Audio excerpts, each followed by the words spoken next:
Yo, what is good, YouTube? Krishan checking back in with another video. If you haven't done so already, be sure to subscribe to the channel and drop a like on this video. So Phil Heath will be commentating the live stream for the 2022 Mr. Olympia. Not even gonna waste you guys' time and act like he's making a comeback to the stage this year. But just taking a look at Phil Heath right here, man, you can see why he's called the gift. Just standing here round 3D bubbly, and this is in retirement. I don't think Phil Heath will be making a comeback, but I've heard a couple people say it's possible he will try to compete in next year's Arnold Classic because that's a title he hasn't won.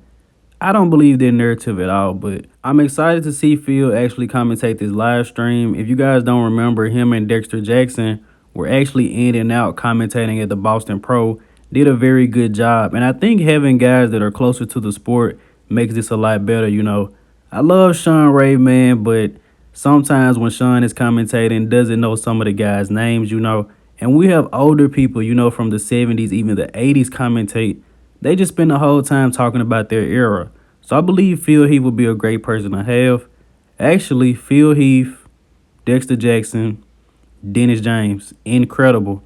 Matter of fact, throw in Chris Cormier. That is going to be an incredible live stream, guys. I promise you. And in the next update of the day, we could very well be looking at two Pro Show winners tomorrow.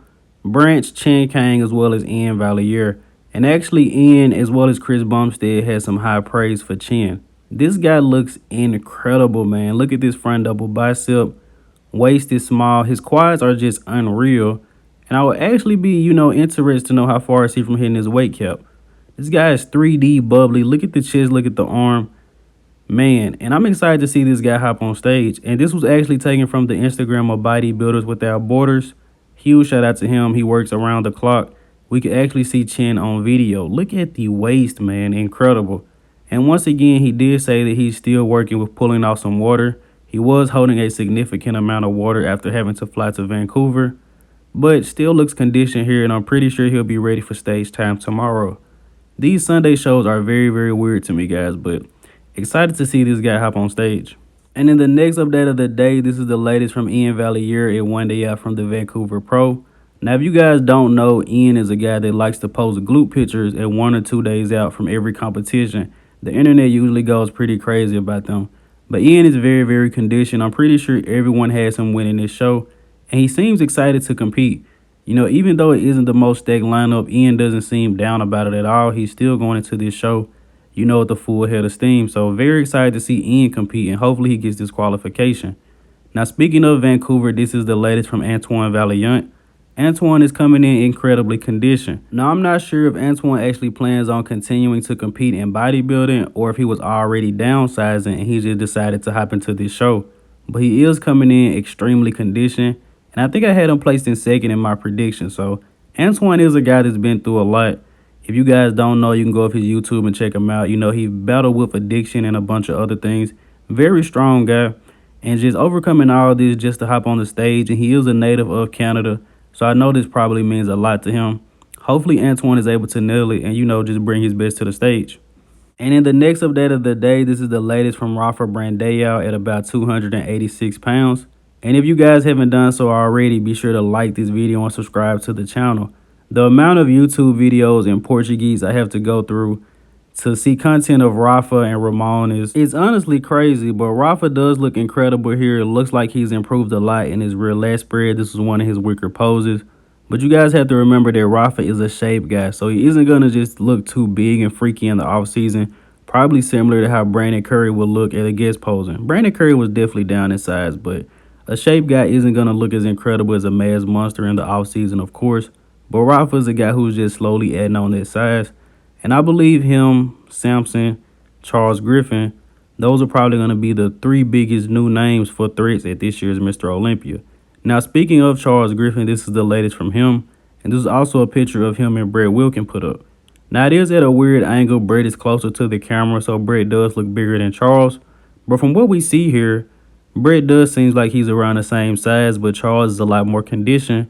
So for Brett to be in this condition, he may have to drop 10 or 20 more pounds.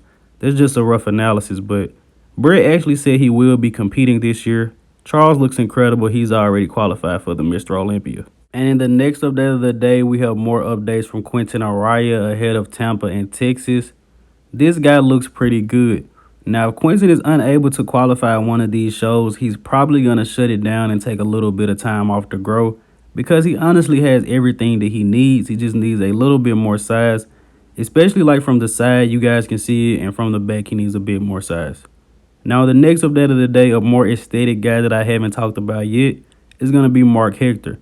Now, Marc Hector is the guy on the left. He will be competing in the Arnold Classic UK, trying to earn a qualification for the Mr. Olympia.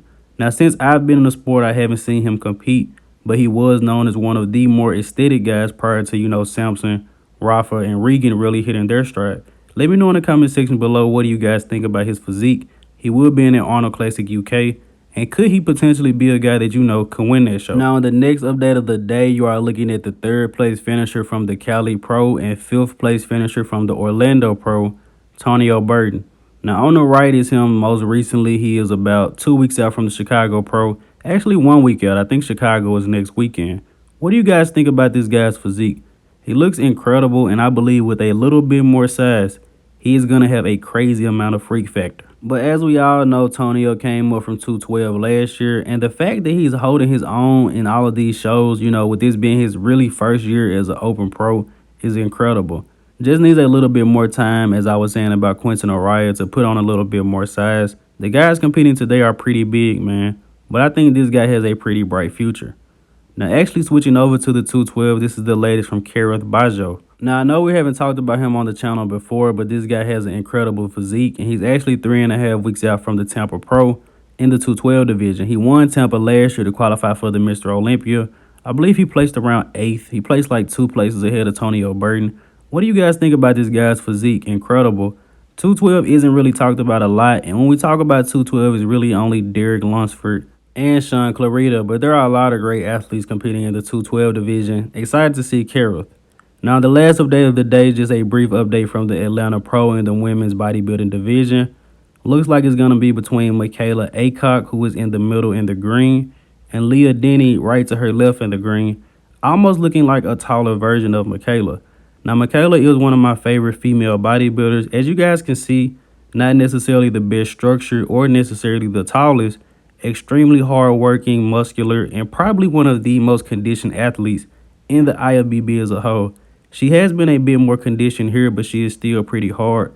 She is recovering from a hernia surgery. This is her first show back, and she is looking to qualify for the Olympia. I believe she placed around 6th at last year's Olympia. Shorter girl, as you guys can see, but extremely muscular, very hard-working. As always, I hope you guys did indeed enjoy this video. If you haven't done so already, be sure to like the video and subscribe to the channel. I'm Krishan from Go Fitness, and I'm out.